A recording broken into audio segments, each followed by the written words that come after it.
Imagine a mechanical valve that single-handedly regulates 20% of the world's energy blood supply. A structural bottleneck so profoundly critical that choking it does not merely delay ships. It starves global manufacturing hubs, paralyzes supply chains, and drains the kinetic energy of entire nations. Every single day, under baseline operational parameters, exactly 138 massive vessels pass through the Strait of Hormuz. It is the undisputed, heavily utilized industrial throat of the planet. But then, the global flow rate went into an engineered freefall. In a meticulously monitored 7-day window, the system recorded a catastrophic pressure drop.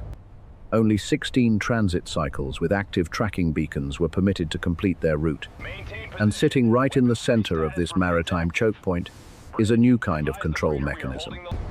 It is not a chaotic military blockade. It is the most expensive, precisely calibrated, and heavily armed toll booth on Earth. To pass, your vessel must be verified. To be verified, you require an encrypted clearance code. And to acquire that code, you must submit to a systemic wear and tear fee reaching up to $2 million for a single transit. What makes this geopolitical filtration machine so terrifyingly effective is its operational simplicity. The operators do not need to unleash kinetic payloads to destroy every passing hull. They have simply retrofitted a natural international maritime corridor into an automated, highly restrictive screening checkpoint. Ships that align with the specific compliance matrix are allowed to maintain their momentum. Those with incorrect operational profiles, invalid broadcast protocols, or unsanctioned origins are physically intercepted and forced to reverse their massive inertia. Lawmakers have openly debated formalizing this exact transit toll mechanism. This indicates a shift from a temporary, high-tension standoff to a permanent, forced management infrastructure. A toll booth operating on the high seas, extracting capital from the global grid. Let us analyze the physical dimensions and the structural logic of this checkpoint. A full-scale, total closure of the valve would immediately trigger a violent, military counter-reaction, a complete system overload. But a selective, calibrated filtration system? That creates a far more complex engineering dilemma. The Strait of Hormuz is geographically constrained, but its operational tolerance is exponentially tighter. When you take a 300-meter-long mass of engineered steel, a very large crude carrier displacing hundreds of thousands of tons of water, and compress its navigational trajectory into a heavily monitored, microscopic corridor, its maneuverability drops to absolute zero. The traffic flow is mechanically separated. Iranian authorities have established a protocol where vessels from designated friendly production nodes such as China, Russia, India, Iraq, and Pakistan can still process their transits, provided they synchronize their data with the local command centers. At this precise moment, the strait ceases to be a neutral, passive transit vector. It has been completely re-engineered into a geopolitical sorting machine, granting physical access based purely on strategic diplomatic currency. The $2 million figure might sound like a simple highway tariff, but for the operational logistics of a supertanker, it is a glaring systemic warning light. It mathematically signals that international maritime law has been superseded by a strategic protection tariff. And when hundreds of ships halt their massive diesel engines in hesitation, every single day of delay translates to millions of barrels of trapped, idle energy. The mechanical friction generated by this halt does not stop at the water's edge. It transfers severe structural stress across global oil indices, war risk insurance premiums, freight rates, and international delivery schedules. The market panic is not an accident. It is the direct, calculated output of this engineered bottleneck. Before this systemic overhaul, 138 ships per day represented the baseline, healthy operational heartbeat of global energy transport. After the new filtration protocols were activated, traffic plummeted by over 90%. The network recorded only 16 verified transits, 11 outbound and 5 inbound in a single week. A multi-lane, high-speed global highway was mechanically constricted into a single-file pressure tube. But what happens to the rejected payload? The system's intense pressure forces a mutation in the supply chain. Radar and satellite data revealed 8 massive vessels, each measuring over 290 meters in length, operating with their automatic identification systems, or AIS, completely severed. This is the shadow fleet. When the primary valve is choked, the system organically creates unofficial, shadowy lubrication channels to relieve the pressure. These colossal vessels wipe their optical signatures, disable their electronic broadcast emissions, and navigate the tight, dangerous corridor entirely blind to public monitoring grids. Insurance firms cannot calculate the stress risk. Global authorities cannot verify the chemical cargo. A covert, armed checkpoint operates at maximum efficiency, only when the public sensors are actively disabled. Let us dismantle the internal architecture of this maritime sorting mechanism. How exactly does a vessel process through this geopolitical toll booth? It does not simply sail into the international shipping lane. It must interface with a rigorous, multi-layered input synchronization protocol. The Islamic Revolutionary Guard Corps operates a dense network of coastal radar arrays, unmanned aerial surveillance drones, and high-resolution optical sensors. These are not merely observation tools. They function as high-precision barcode scanners positioned over a massive hydrodynamic conveyor belt. Before a hull even approaches the thermal boundary of the narrowest transit vector, its digital manifest is forcibly extracted. The system actively scrubs the vessel's ownership matrices, chemical cargo composition, historical port of call logs, and registry flags. This is the exact moment where the fundamental concept of navigational freedom is stripped away, converted instead into a highly regulated conditional operating license. If the initial data scrub satisfies the host's strategic compliance filters, the central command module generates a cryptographic clearance code. This is the operational heart of the entire mechanism. This alphanumeric sequence is not a simple administrative formality. It acts as the mechanical safety pin holding the entire transit process together. It dictates the absolute binary boundary between safe passage and physical interception. An international maritime corridor has been fundamentally reprogrammed to operate as a closed-loop internal gateway. If a vessel possesses the verified code, its forward momentum is preserved, and its kinetic energy is allowed to flow through the system. If the code is missing, mismatched, or expired, the vessel is instantly categorized as a severe operational anomaly, a foreign object that must be mechanically purged from the transit flow. The theoretical data transfer becomes violently physical at the geographic chokepoint. As a vessel's bow breaches the most constricted segment of the strait, the Iranian command module initiates an acoustic interrogation protocol via VHF radio frequencies. The atmosphere on the bridge of a transiting supertanker during this phase is one of extreme mechanical tension. The crew must transmit their assigned clearance code with absolute zero-tolerance precision. The crackle of the VHF speaker is not a negotiation. It is a binary input prompt. The radio waves propagate across the water, demanding an exact alphanumeric sequence. A delay of a few seconds, or a mispronounced digit, can trigger an automated fail-safe escalation. The speed and accuracy of the acoustic verification directly dictate the immediate kinetic response of the system's robotic arms. The heavily armed fast attack crafts loitering in the radar shadows of the jagged coastline.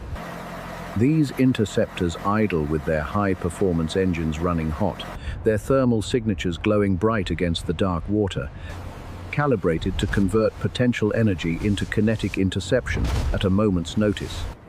It is a live-fire synchronization check. A localized paramilitary force is effectively conducting a structural roll call on the central nervous system of global commerce. Once the acoustic handshake is successfully authenticated, the transit enters the vector control phase. The cleared vessel is not simply released back into the wild currents of the international traffic separation scheme. Instead, Iranian interceptor units lock onto the target, physically clamping down on its navigational vector to provide an armed escort. The approved trajectory is forcefully bent, routing the massive vessels through specific coordinates within Iranian territorial waters, carving a tight, highly monitored arc around Larak Island. This specific geographic redirection is a masterclass in spatial manipulation. It transforms the established legal framework of transit passage into a rigidly escorted, unidirectional slipway. True navigational autonomy drops to zero. What remains is a highly supervised safety corridor, operated strictly under the host's kinetic and electronic umbrella. But the true processing power of an industrial sorting machine is demonstrated entirely by how it rejects a defective component at the gate. What happens when the compliance parameters are fundamentally breached? Consider the documented field data regarding the container ship Selen. As the massive hull approached the intake valve of the strait, the automated filters flagged it for protocol non-compliance and lacking the required clearance permissions. To neutralize the anomaly, the system did not need to expend expensive munitions or initiate widespread ballistic engagements. It simply applied an immovable administrative and kinetic blockade. Imagine the raw physical forces involved in this rejection. A container ship like the Selen possesses immense inertia. To halt and reverse such a colossal mass requires reversing the massive diesel turbines, fighting the tidal currents of the strait, and completely recalculating the logistical schedule of thousands of TEU containers. The Selen was forced to bleed off its immense forward momentum, execute a severe hydrodynamic U-turn, and alter its trajectory completely, leaving a massive wake of disrupted water behind it. Tens of thousands of tons of engineered steel and commercial cargo were forced to rotate on their axis and retreat simply because the vessel failed the automated handshake sequence. The kinetic energy wasted in this single forced maneuver translates to hundreds of thousands of dollars in burned bunker fuel. This is the flawless, frictionless execution of the rejection module. It requires zero chaotic escalation. It merely transforms the act of moving forward into a strictly conditional privilege. Let us examine the input material being actively processed through this mechanism. In an advanced industrial sorting facility, optical sensors separate metals based on their molecular density and reflective thermal signatures. The Hormuz supervalve operates on an identical mechanical principle, but the sorting metric is pure geopolitical alignment. The system's core database acts as a magnetic separator, systematically distinguishing between friendly alloys and rejected composites.